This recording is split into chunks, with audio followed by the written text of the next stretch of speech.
ये पृथ्वी है, जहां मेरा और आपका पूरा बचपन और अब तक की उम्र बीती है। यहीं पर हमारे पूर्वज आकर के रहे और हमारा सारा इतिहास इसी ग्रह पर ही आकर के शुरू और खत्म होता है। पृथ्वी या अर्थ हम इंसानों के लिए एक ऐसा घर है जहां से हमने समूचे ब्रह्मांड को देखना और उसके बारे में सोचना शुरू किया। प्राचीन हिंदू धर्म हो या आज की आधुनिक सभ्यता, सभी ने इसी ग्रह पर रहकर विकास किया और इंसानियत में अपना योगदान दिया। हम भाग्यशाली हैं कि हम उस ग्रह पर आज रह रहे हैं जहां पर जीवन के पनपने की सभी कंडीशंस और वातावरण है। आज तक हमारे वैज्ञानिक ब्रह्मांड में दूसरा पृथ्वी जैसा ग्रह नहीं खोज सके हैं, पर अगर हम पृथ्वी के आकार की बात करें तो हम ये नहीं कह सकते हैं कि ये छोटी है या बड़ी। 12,742 किलोमीटर के डायमीटर की पृथ्वी कई चंद्रमाओं और ग्रहों से बड़ी है, पर दूसरी तरफ ये कई सारे ग्रहों से छोटी भी है। पर अगर हम इसकी तुलना ब्रह्मांड में पाए गए दूसरे ग्रहों और कुछ ऑब्जेक्ट से करें तो ये हमें बहुत छोटी दिखाई देगी। इसी तरह हम अपने सोलर सिस्टम के सबसे बड़े ग्रह जुपिटर की बात करें, जो पृथ्वी से 60 करोड़ किलोमीटर दूर है और अपने अंदर 1300 पृथ्वी समा सकता है। ये एक बहुत बड़ा गैस का ग्रह है जिसकी कोई ठोस सतह दूर दूर तक नहीं है। भले ही ये हमारे सौरमंडल का सबसे बड़ा ग्रह हो, पर इसकी हमारे सूर्य यानी सन से कोई कंपैरिजन नहीं है। हमारा सन सोलर सिस्टम का सबसे बड़ा ऑब्जेक्ट है, जिसमें पूरे सोलर सिस्टम का 99.8% तक मास समाया हुआ है। यह हमारी पृथ्वी से 3,33,000 गुना भारी है और अपने विशाल आकार में 13 लाख पृथ्वियों को समा सकता है। पर अगर इसकी तुलना हम आगे आने वाले विशालकाय ऑब्जेक्ट से करें तो हमारा सन भी इनके सामने एक हाई डेफिनेशन टीवी के पिक्सल जैसा दिखने लगता है।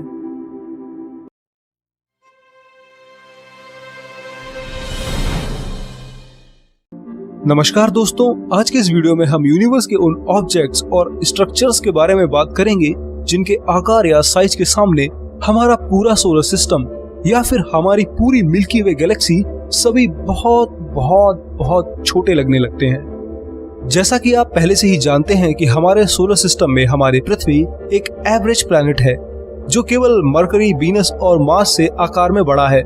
पर जब हम इसकी तुलना सोलर सिस्टम के सबसे बड़े ग्रह जुपिटर से करते हैं तो हम पाते हैं कि उसके सामने कुछ भी नहीं है। इसी तरह जब हम अर्थ और जुपिटर की अपने सन से साइज में कंपैरिजन करते हैं तो फिर ये दोनों ग्रह भी उसके सामने बच्चे लगने लगते हैं। 13 लाख पृथ्वी और 1000 जुपिटर्स जैसे प्लैनेट्स को अपने में समा लेने वाला सन यानी हमारा सूर्य वास्तव में बहुत बड़ा स्टार है, पर हमारा ये स्टार भी बहुत छोटा है। अगर हम इसके आकार की तुलना दूसरे बड़े स्टार से करें तो हम पाएंगे कि ये भी उनके सामने कुछ नहीं है। चलिए इसकी तुलना हम अब तक के खोजे गए सबसे बड़े स्टार युवा स्कूटी से करते हैं, जो कि अर्थ से 5100 लाइट ईयर्स दूर है। मतलब कि लाइट की स्पीड से भी यहाँ जाने में आपको 5100 साल लग जाएंगे।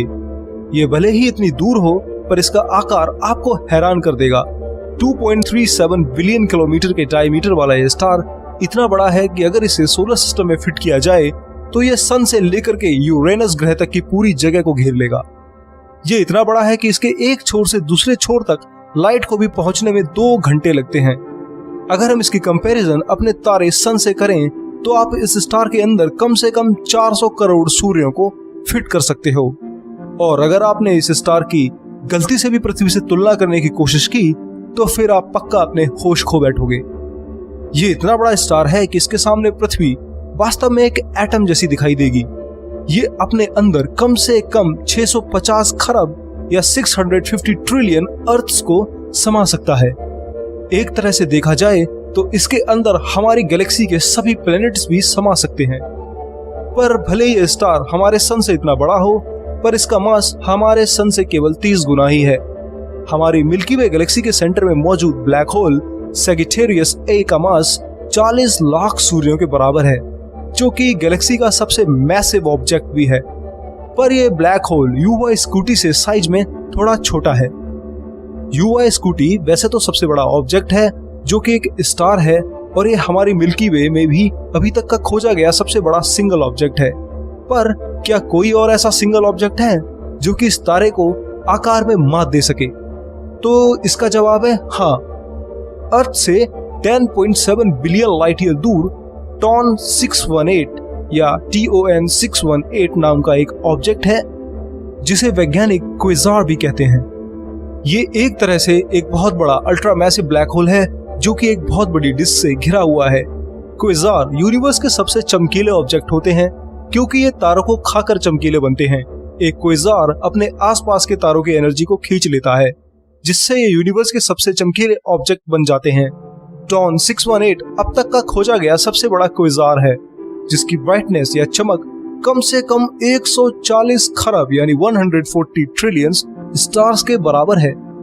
इसकी ब्राइटनेस इतनी ज्यादा है कि 1000 से भी ज्यादा गैलेक्सीज को एक साथ मिला दिया जाए तो भी वे इसके सामने फीकी पड़ जाएं। डॉन 618 क्विजार का डायमीटर 198 बिलियन किलोमीटर है, जिसका मतलब ये है कि ये सूर्य और पृथ्वी की जो दूरी है उससे भी 1300 गुना बड़ा है।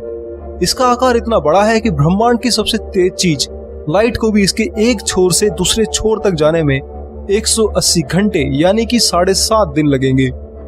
पर अगर आपने किसी भी तरह मन से इसे खुद ही स्पेसक्राफ्ट के सहारे पार करने का विचार बनाया है, तो आपको बता दूं कि अब तक के सबसे तेज स्पेसक्राफ्ट न्यू होराइजन से भी आपको इसके एक चक्कर को पार करने में कम से कम 400 साल लग जाएंगे। ये क्विजार इतना बड़ा है कि इसमें 4.5 लाख UY स्कूटी जैसे बहुत बड़े स्टार समा सकते हैं। तो कुल मायनों में डॉन 618 अब तक का खोजा गया यूनिवर्स का सबसे बड़ा सिंगल ऑब्जेक्ट है, जो अकेले ही अपने अंदर 46 सोलर सिस्टम को समाकर रख सकता है। दोस्तों, ये तो थी सिंगल ऑब्जेक्ट की बात, जो अपने अकेले के दम पर ही इस यूनिवर्स में अपना इतना बड़ा आकार कायम करके अरबों सालों से घूम रहे हैं। पर अगर हम यूनिवर्स में और झांकें तो हम और भी बड़ी चीजों को देख सकते हैं, मगर वे सब अब सिंगल ऑब्जेक्ट्स की तरह नहीं है। ये सभी वास्तव में स्ट्रक्चर हैं, जिनमें कई सारे स्टार या कहें तो गैलेक्सी समाई हुई हैं, पर ये आकार में इतने बड़े हैं कि मेरी और आपकी किसी भी कल्पना में नहीं समा सकते। तो चलिए अब हम इनकी बात करते हैं। हमारी मिल्की वे गैलेक्सी में सबसे बड़ा नेब्यूला जो है वो करीना नेब्यूला है, जो कि अर्थ से 6500 से लेकर 10,000 लाइट ईयर दूर है। ये नेब्यूला एक स्ट्रक्चर है, जिसका मतलब है कि इसके अंदर हजारों तारों की धूल समाई है, जो कि इन तारों के सुपरनोवा धमाके के बाद बच जाती है।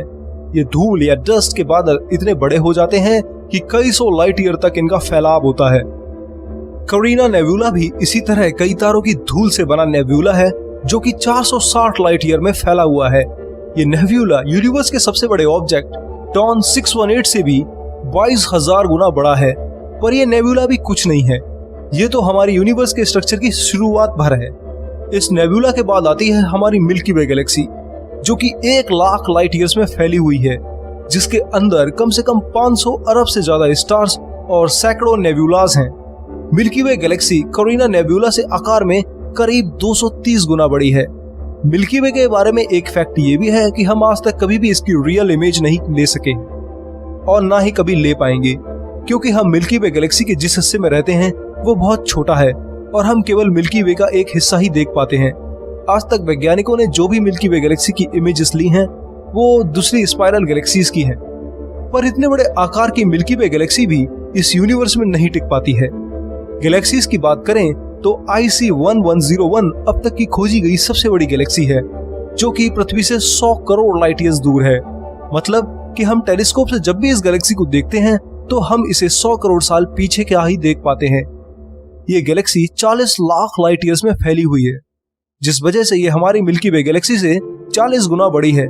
और इसकी खास बात यह है कि इस गैलेक्सी में 100 ट्रिलियन या 100 अरब से ज्यादा तारे हैं, जो कि हमारी मिल्की वे की तुलना में 300 गुना ज्यादा हैं। लोकल ग्रुप जिस सुपर क्लस्टर का हिस्सा है उसे वैज्ञानिक लानिए का सुपर क्लस्टर कहते हैं। ये सुपर क्लस्टर इतना बड़ा है कि आपके होश उड़ा देगा। लगभग 5 करोड़ 20 लाख लाइट ईयर्स में फैला लानाई का सुपर क्लस्टर 1 लाख गैलेक्सीज का घर है। इसमें हमारा local group Virgo super cluster और दूसरे सभी छोटे और बड़े क्लस्टर शामिल हैं। इसी कड़ी में जो अब तक का खोजा गया सबसे बड़ा सुपर क्लस्टर है वो कैलियम सुपर क्लस्टर है, जो करीब 91 करोड़ लाइट ईयर्स में फैला हुआ है और हमारे लानाइका सुपर क्लस्टर से 1.7 टाइम्स बड़ा है। पर यह सुपर क्लस्टर भी यूनिवर्स के आकार के सामने कुछ नहीं है। यूनिवर्स में जो अभी तक का खोजा गया सबसे बड़ा स्ट्रक्चर है वो 10 बिलियन लाइट ईयर में फैला हुआ है। इसका मतलब है कि अगर आप इसके एक सिरे से दूसरे सिरे तक लाइट की सबसे तेज स्पीड से भी ट्रेवल करेंगे तो भी आपको 10 अरब साल लग जाएंगे। इस महाविशाल का स्ट्रक्चर का नाम है हरक्यूलियस कोरोना बोरेलिस ग्रेट वॉल। ये थोड़ा अजीब नाम है क्योंकि ये ग्रीक गॉड पर रखा गया है। ये स्ट्रक्चर इतना बड़ा है कि इसमें करीब 10 अरब से ज्यादा छोटी और बड़ी गैलेक्सीज शामिल हो सकती हैं। अगर इसके डायमीटर की तुलना हम मिल्की वे से करें तो ये उससे 1 लाख गुना बड़ा है। पर वॉल्यूम की बात करें तो ये अपने अंदर ऐसी 400 खरब यानी 400 ट्रिलियन गैलेक्सीज को समा सकता है। आपको बता दूं कि मिल्की वे एक एवरेज गैलेक्सी है। ये ना तो ज्यादा बड़ी है और ना ही छोटी है। फिलहाल ये सुपर स्ट्रक्चर ही यूनिवर्स में खोजा गया अभी तक का सबसे बड़ा स्ट्रक्चर है। पर हम ये नहीं कह सकते हैं ये कब तक सबसे बड़ा बना रहेगा, क्योंकि आए दिन वैज्ञानिकों को यूनिवर्स में नई नई हैरान कर देने वाली चीजें मिलती ही रहती हैं।